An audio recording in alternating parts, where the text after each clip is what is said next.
Today's presentation is Acing the Interview, and your host is Roger Anderson. Yes, well, the final phase of a job search is the interview, hopefully. And sometimes you may interview more than once for the same job, or you may be interviewing for multiple jobs or opportunities.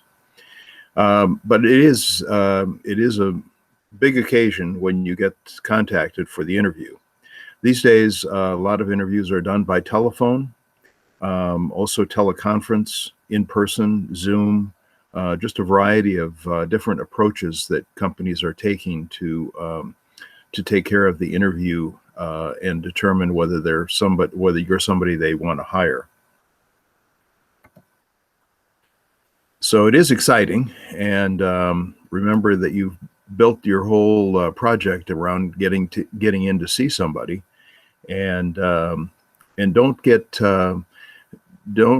disorganized just when you have a view towards getting this interview. So be sure that you ask the questions, the basic questions of who, when, and where, and be sure that you have something to write all that information down with, or put someplace where you won't have to be searching your memory to try to figure out what it was that somebody said to you. Get a telephone number or ask for a text to have a contact in the event that plans change, because emergencies can arise and things can cause you to be late.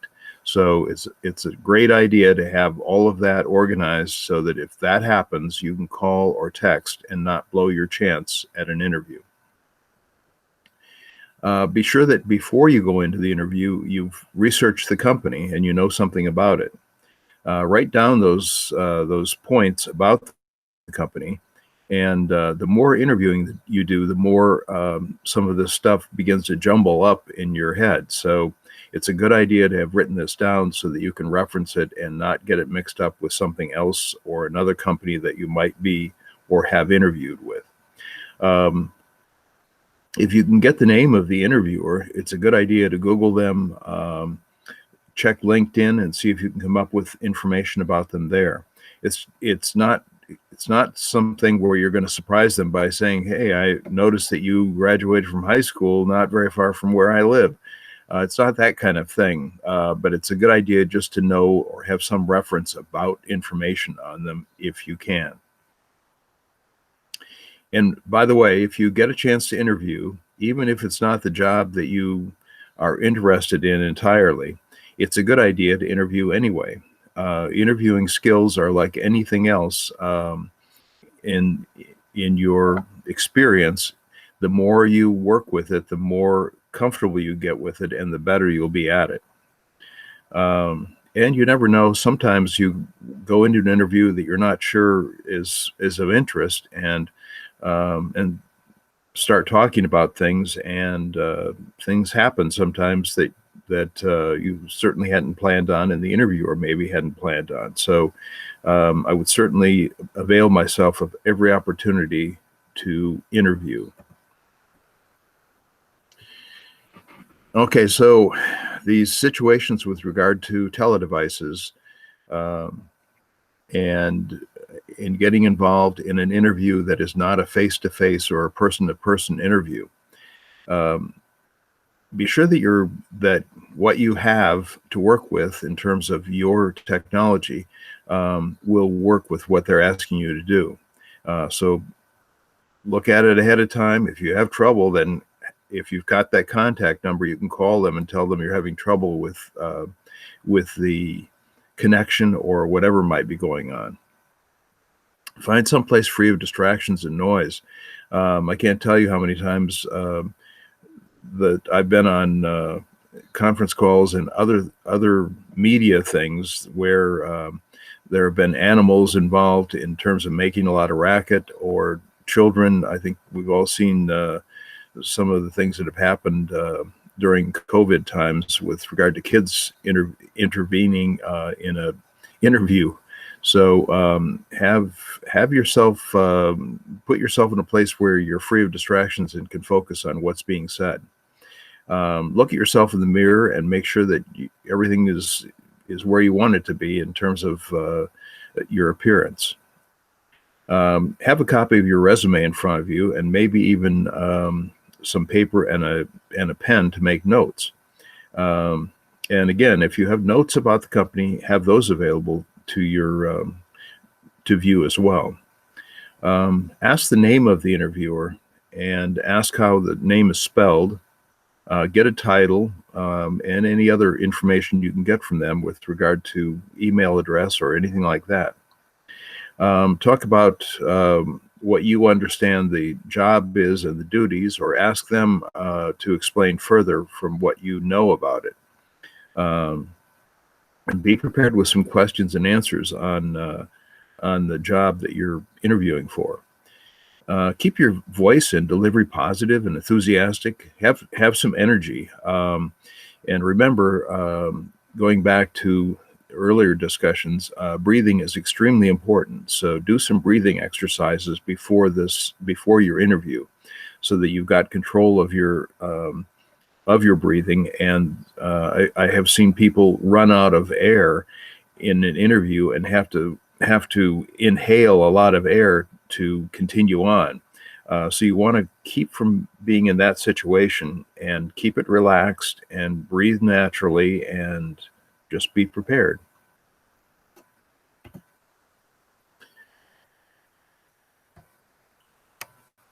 Now, in the actual interview, when you're going to the location, please be sure that you take money, an ID, know the location, the name of the person, which door you're supposed to go in, where you're supposed to park, and don't forget multiple copies of your resume, and bring references.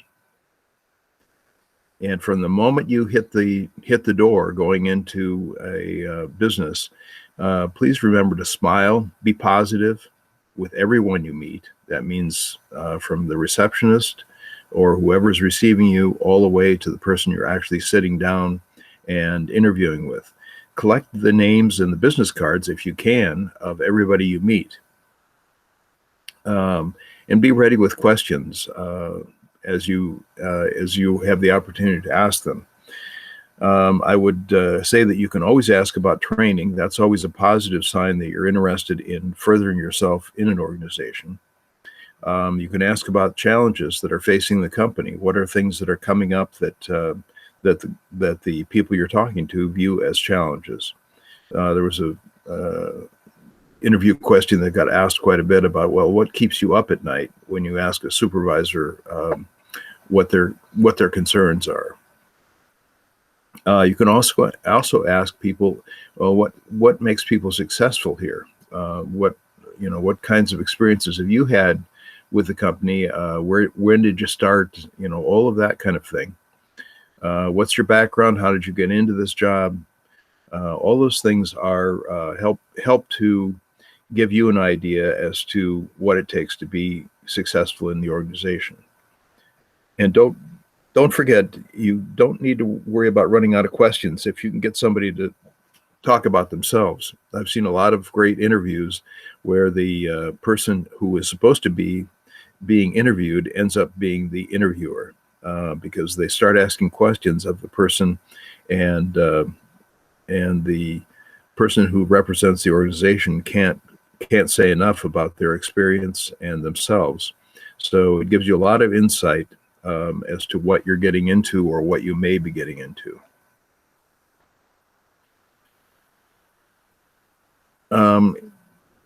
Employers, when you're interviewing, you have to keep in mind that employers want to know how you can help them. It's not the other way around. So when you're phrasing your remarks to them, please remember that you're trying to tell them what you can bring to their organization that will help them be successful. And do remember that stories help people remember you. So tell stories about things you've done and accomplished, and how those experiences can be transferred to a new organization. And although facts and figures can be helpful in some job interviews, it's a good idea to remember that stories are things that stick with people.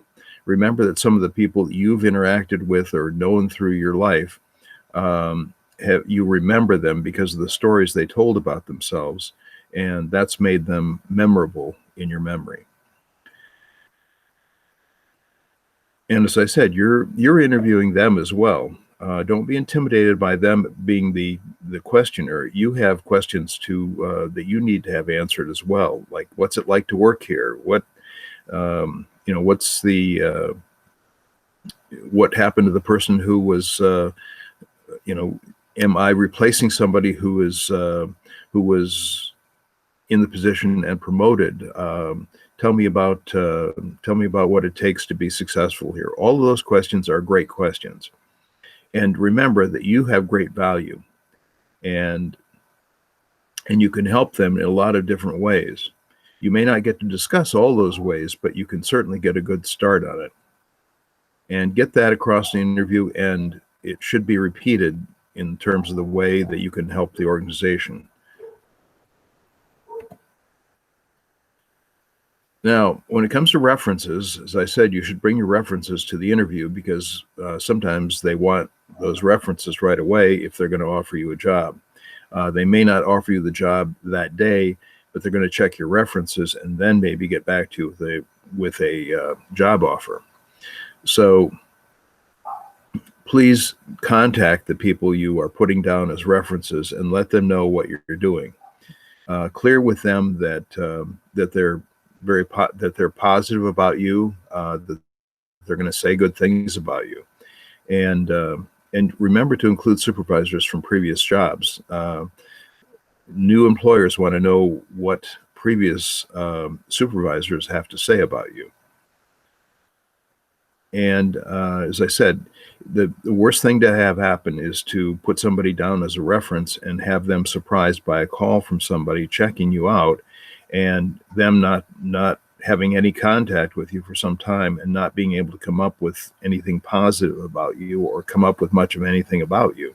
So always a good idea that that you contact them, and never assume that just because people have been positive about you in the past that they'll continue to feel that way.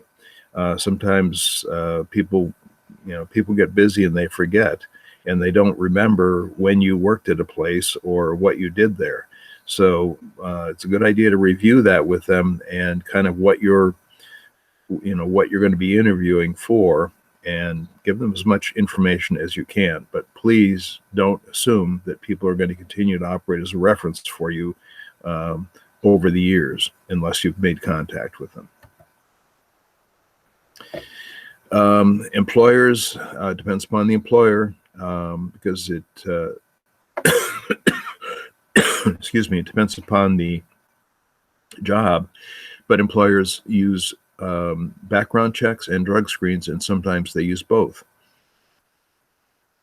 If you feel this can be a challenge to you for some reason, it's a good idea to confirm with the employer before you get involved in an interview situation, to find out whether they do indeed do background checks and drug screens. The other thing is, if it's a minor problem and it occurred a long time ago, you can cover that when you interview. If you've been involved with the judicial system in any way, you need to check your records and see what's in the public domain. So there are a number of websites you can go to find that out. Also, if you're concerned about drug screens, you can buy a home test kit for a variety of things, and use the home test kit to determine at least an idea as to whether you're going to have a problem with a drug test. And try to avoid being offered a job contingent on passing something, either a background check or a drug screen, only to be denied. That's not going to look good for you, and it's going to limit your ability to go back and ever interview again in the same organization. So be sure as to what you're interviewing for. Be sure that you've double-checked yourself with regard to background and drug screens. So you get hired. Most of us change careers and jobs a number of times in our lifetimes. And this seems to be increasingly the trend because of the change in economic circumstances, focuses on different businesses, and just the change in economies. And if COVID-19 has not taught us anything else, it is that things change very rapidly. You can have an outstanding job one day and the next day have your place of business closed down completely. It's important to keep networking. So keep your family and friends aware as to what you're doing. Don't shut down your network just because you have a job. And keep building new skills. Companies offer continuing education frequently, and they offer the opportunity for you to gain new skills. So, and if you're able to afford to go back to school from a monetary standpoint as well as a family commitment standpoint, do that as much as you can to increase your inventory of skills. Check your industry and make sure that the business area or the organization that you're in has a future, or what the trend is for that future. Be knowledgeable about the big picture, not just where you work. And be ready for the next challenge, because there certainly will be challenges as long as you work for somebody else. And even if you work for yourself, there will always be challenges. So keep your skills up. And just as a reminder, there are other sources of information with regard to job hunting. Go to the Best Employment Skills Team Facebook site. We have a website as well with workshops in it, and we also have offices that are staffed for the 8 counties we cover. Thank you very much for your time.